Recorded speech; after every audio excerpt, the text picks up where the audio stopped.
What's up, ladies and gentlemen? We are back. Kingdom 864. Now, this chapter began with Sequan, an arrow through his neck as he start to fall. All the other Zhao soldiers, they see this and they're in shock.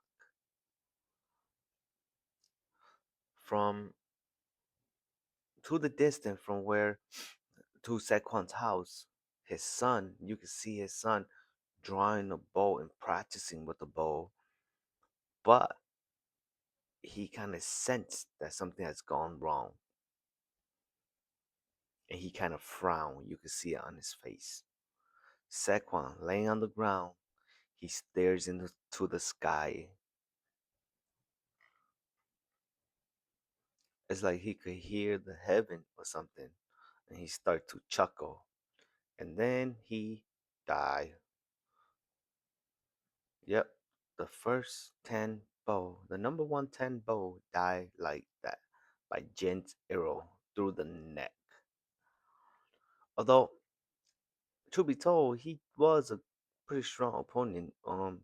It took both Tan and Jin to bring him down.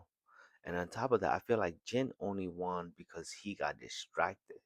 He was thinking to himself too much. If he just kept up what he was doing, then Jin would probably have had lost. If if you think about it, he didn't it wouldn't change because he wouldn't return to the battlefield because he feels like his arrow has no targets. Well, mm, he feels like the battlefield is just for murder, and he just didn't want to. I guess he just didn't want to kill anymore, and so he was thinking all these other stuff. He was in too much into his head. That's what happened. Jen, Jen breathing horror, and Shin see the whole thing. So Shin, with his general's voice, he goes, "The Zhao archer, Sequan, first of the ten bow, has fallen to the Haishen unit, Sujin." And the whole unit could hear him and they start cheering. Whoa, Tenbo Sujin, Sujin, Tenbo Sujin, Sujin, Sujin. So I'm guessing because Jin was able to take out Sequan, he becomes one of the 10 bowl. You would think that because he took down the number one, he would become the number one. But I feel like that wouldn't be right. If Jen took down, let's say, number one, what about two, three, four, five, six, seven, eight, nine?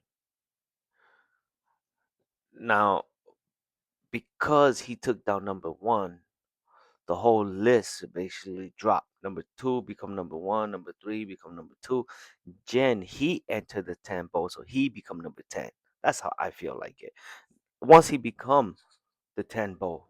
Okay? Once he's in one of those number 1 to 10, then if he challenged number 1 and beat number 1, then he could finally become the number 1. That's how I personally feel about it. Now, the cheering was so loud that even Kyoten in the far back, she could hear him. She could hear the unit. Kyoten, these cheers, they're for Jin. And she goes, I can hear them, even his name. He won. She's thinking, well, she's thinking, Jen, well done with this. And it cuts off. It cuts to the commanders of the Haishin unit. Jin really won against the first of the 10 bowl. Jin won, Jin won. Everybody's cheering. The Haishin unit now has one of the 10 bowls. Ooh, the Zhao army has lost its strongest archer. The flow is entirely in our favor now. Push them all back in one go. Okay. So it's Fute's army, Fute, Kanye, and against uh the Haitian unit and Yoko Yoko. Sekwan basically entered into the Fute army trying to kill Shin. From there, Tan and Jin intercepted him and was able to take him down. With this, the Haitian unit basically their morals shot up and were able to push the Zhao soldier back, like further back. Thanks to Shin's concrete effort to spread word of Sekwan and Jin duel across the battlefield, Jin's victory spread in the blink of an eye. The Hai Shin unit rode that momentum and began pushing the Zhao army back. Now the scene changes to the Zhao commander Fute and this other dude named what is it Chokotsu. The Kori unit has been eradicated. The first wave is crumbling. Fute's over here like shit. Our left wing has been cut in two and our center is retreating. So the Zhao soldier is in deep shit. Ten. Now the scene changes back to Ten and Jen. Ten look like he's dying. Jen is screaming to him, "Brother, don't die. Take my hand. Survive this." And so finally, the Haitian's medic unit comes. They come and try to save Tan. It's the Seki. They basically join the Haitian unit for that one battle, and from there they integrated into the Haitian unit, the Seki army from Kenki's army. Now the scene changes back to Riboku, and he's getting reports. One of the Zhao soldiers told Riboku, "Report, Sekwan Sama has been shot down. As I expected, those were the enemy's cheer. Riboku Sama." Now Riboku, he's not saying nothing. He's just thinking to himself, "Unbelievable, Sekwan, did you really fall so soon? Didn't you tell me I had to show you the path?"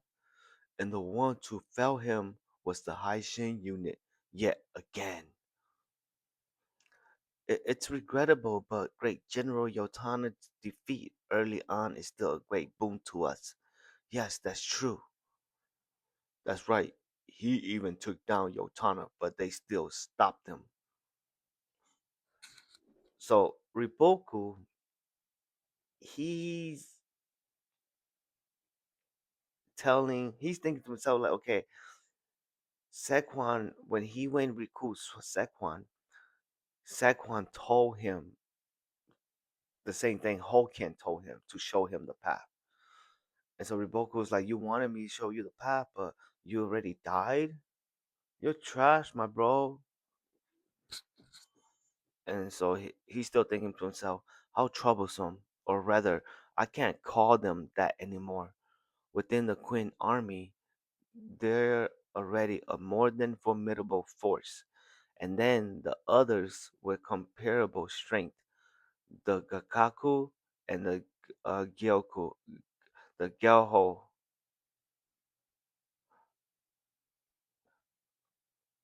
the Gakuho. They're each already a match for the sixth grade general. A picture of Shen, Muten, and Ohan and Kuokai flashes into Riboku's head. Now, he's thinking that these four are already strong enough that if, if they don't stop these four will probably become great general too. The level to the Queen's army, this has become all too serious. If we're not able to put them away entirely in this battle, in the future, the Queen army's tyranny will be all but unstoppable. This truly is a decisive battle. We will shatter the Queen along with their king's path to marital unification. Sequan, your defeat of Yotana shall not be in vain, I swear. And then finally he say out loud to his army, we shall go to Fute's headquarters and turn back the tide of battle. Yes, sir, let's go. Riboku, he's thinking that, okay, Shin, Ohan, Mutan, and Kokai, they used to be just 100-man unit, but now they are getting strong enough to change the tide of battle to the point where their army can be the decisive battle between battle between winning or losing.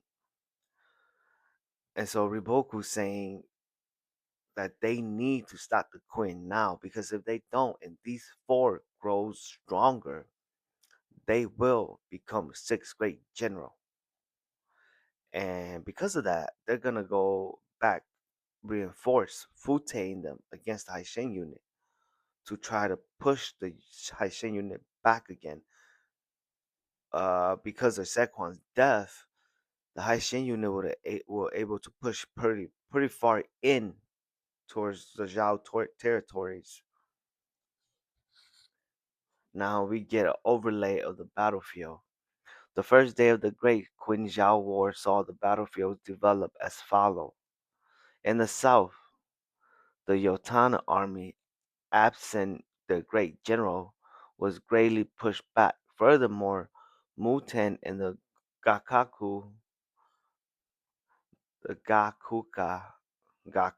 I swear these names, swear to God, despite seemingly being in a superior position, were at a stalemate. However, after defeating Sequan, the Haishin unit was able to ride that momentum and push the Zhao army back. From the layout that we get, Shin pushed Kaine and Fute back, while the Kuokai and the Kitsu and Bate army, they're kind of like even. Same for Muten and the Yotana. Yotana is pushed back a little bit, or pushed pretty far back. The fall by Yotana army has offset by the advance of the Haishin unit. From an analytical standpoint, the Quinn and Zhao were equal in offense and defense. Yeah, because Yotana was defeated, they were pushed back.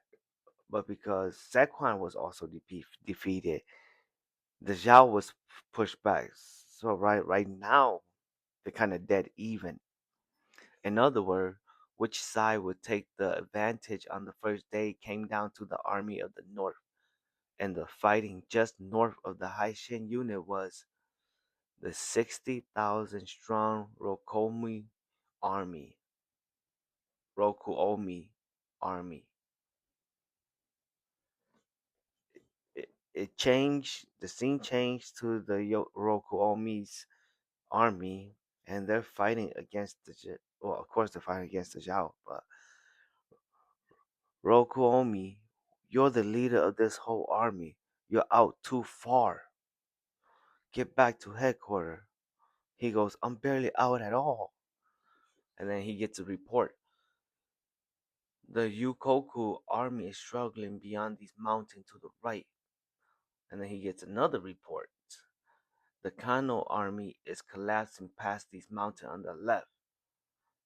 Huh? What? Oh, that's what Rokuomi thinks. So both the other two generals in his army are being pushed and are about to collapse. Report, our first wave is in dire strait of the front. The second wave has already moved forward to reinforce the collapsed position. He's damn strong, no mistaking it. We're six. This is Roku Omi. He's thinking he's damn strong, no mistaking it. We're 60,000 strong here, and he's only got 40,000. That general, was he Ganshu? Never heard of him. He's a general, and his soldiers are just as well trained. This is strange.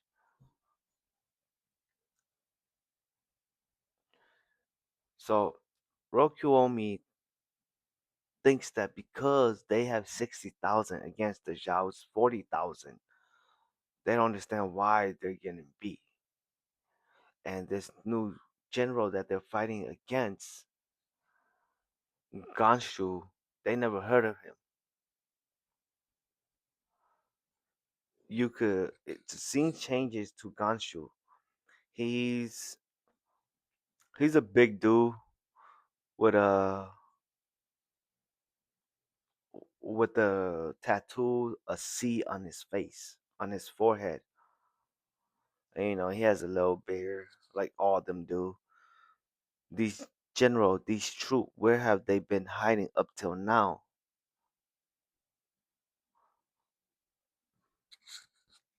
And we get to see the Kanyu army hold them. If we fall here, they'll reach Kanyu Sama to the last. The Kanyu army is getting slaughtered, and the Zhao shoulder, they're just laughing. Sorry about that. And we ain't even Zhao. Oh, snap. So, Roku Omi and them never heard of this general, and they were shocked that these soldiers were so strong because they're not Zhao soldiers. If they're not Zhao shoulder, who the hell are they? Because we never had heard of these people. They showed up out of nowhere. They're new characters, and the Quinn or soldier, they were able to overhear this conversation between the fake Zhao soldiers.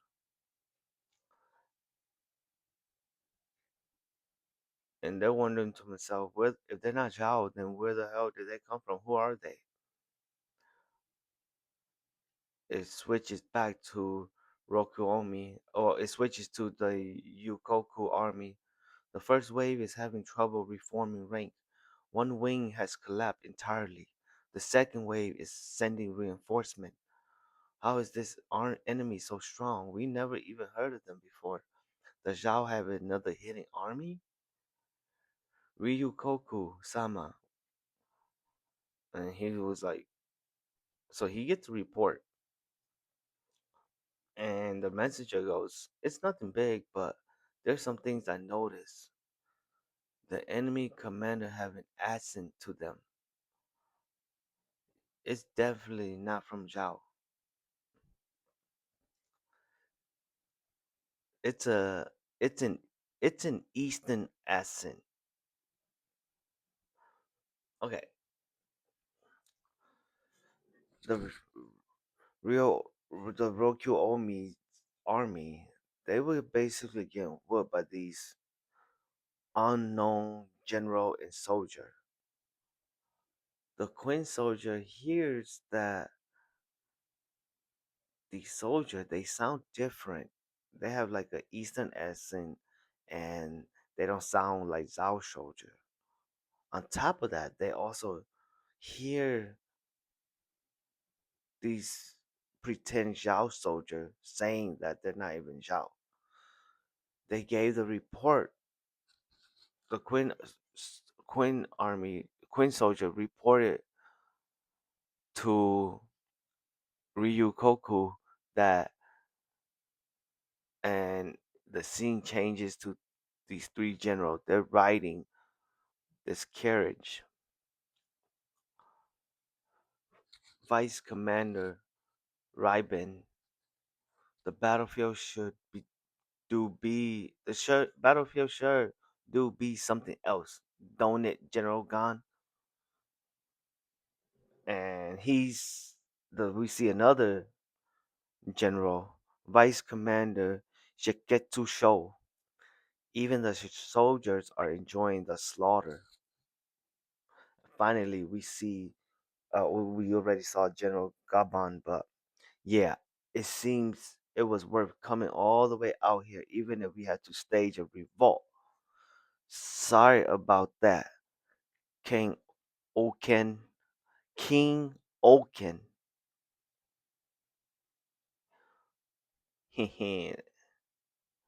The truth is, the man Roku Omi was fighting were actually Soldier Aki. The king of Qi, Uken, had told the imperial court that Qi would be but a silent observer in the war for China. But this only further enraged the military man who's been dissatisfied for years. And the three most impatient of all were Gansho, Raban, and Shigetsu Sho. Their armies had also trained ceaselessly, kind of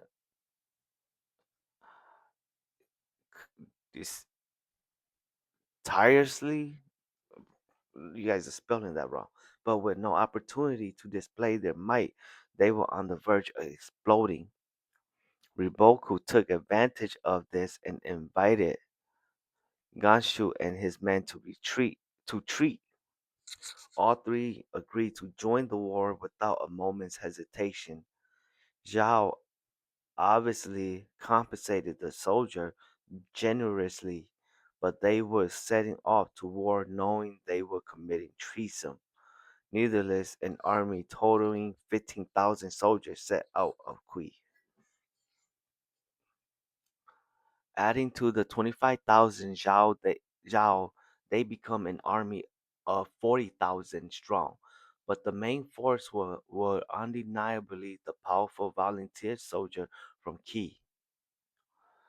Faced with the Ganshu army, the Rokuomi army was being pushed back despite their superior number. In other words, the Qin army experienced another fall with the Roku army. However, that fall was more than made up for by an advancing army north of Rokuomi, the Osen army. Osen's opening task was to send former Han soldiers to the front line to engage in exhaust attrition warfare. As a result, the Zhao gained an advantage, but the Shibasho army was also thoroughly worn out. At that point, the order to charge in was issued to the reborn Oso army, to the re, to the reborn Osen army, Second Division General Inkai, and First Division General Naraku